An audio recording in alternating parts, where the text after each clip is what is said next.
যিমানকেইটা জিলা পৰিষদ আছে আমি আটাইকেইটাতে ৰাইজৰ আশীৰ্বাদৰ বিজয় সাব্যস্ত কৰিছোঁ।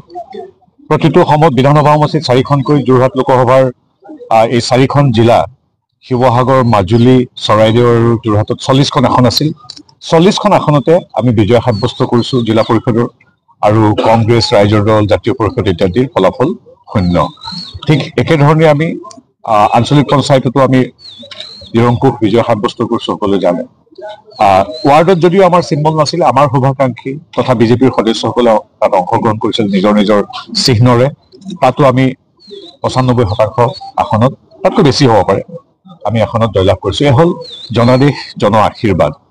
আৰু আমাৰ কৰ্তব্য, সংকল্প আৰু অভিনন্দন জনাবৰ বাবে আমি প্ৰতিখন জিলাতে ইয়াৰ দলীয় দায়িত্ববাহী সাংসদ হিচাপে অনুষ্ঠান আয়োজন কৰিছোঁ। কিছু সময়ৰ আগতে শিৱসাগৰ জিলাত 913গৰাকী বিজয়ী প্ৰাৰ্থী আমি সম্বোধন কৰিছিলোঁ। এতিয়া আমাৰ চৰাইদেউতো এতিয়া অভূতপূৰ্ব ফলাফল। ইয়াতো আমাৰ আটাইকেইগৰাকী AP মেম্বাৰ, ZPC আৰু আমাৰ পৰোক্ষ সমৰ্থনত অংশগ্ৰহণ কৰা ৱাৰ্ডৰ বিজয়ীসকল আহিছে। তেওঁলোকক আমি এতিয়া শুভেচ্ছামূলক অভিনন্দন জ্ঞাপন কৰিম।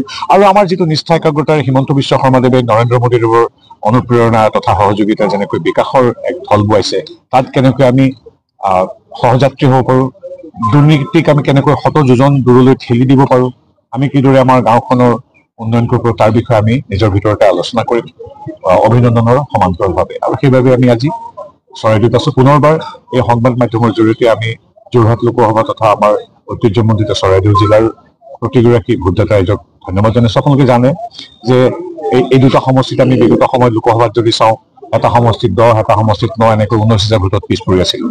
সেই 20,000 ভোটৰটো আমাৰ তালৈ ঘূৰি আহিলে আকৌ দুইটা সমষ্টিত এতিয়া 20-21,000 ভোটত আমি লিড লৈছোঁ। অৰ্থাৎ 60,000 মানুহ পুনৰ আমাৰ বিজেপি মিত্ৰজোঁটৰ ওচৰত আস্থা প্ৰকাশ কৰি ঘূৰি আহিছে।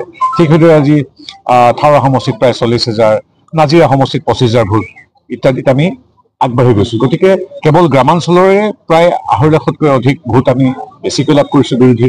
যোৱাবাৰ 1.5 লাখ ভোটত হাৰিছিলোঁ।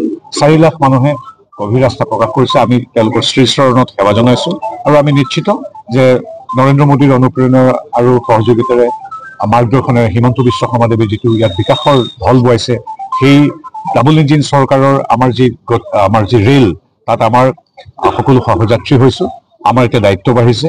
আমি গতিকে ৰাইজৰ সৈতে হাতে হাত ধৰি তেখেতসকলৰ আশীষ নিৰ্মালী লৈ আমি আগুৱাই যাম মোদীজীৰ যিটো স্বপ্নৰ ভাৰত, বিকশিত ভাৰত, বিকশিত অসম গঢ়িবৰ বাবে। সেইখিনি আমাৰ আজি সংকল্প। পঞ্চায়ত নিৰ্বাচনৰ ফলাফল কৰিছে 26ত কি হ'ব পাৰে? নহয়, আচলতে সদায় ইতিবাচক চিন্তা আগবাঢ়িছোঁ আমি।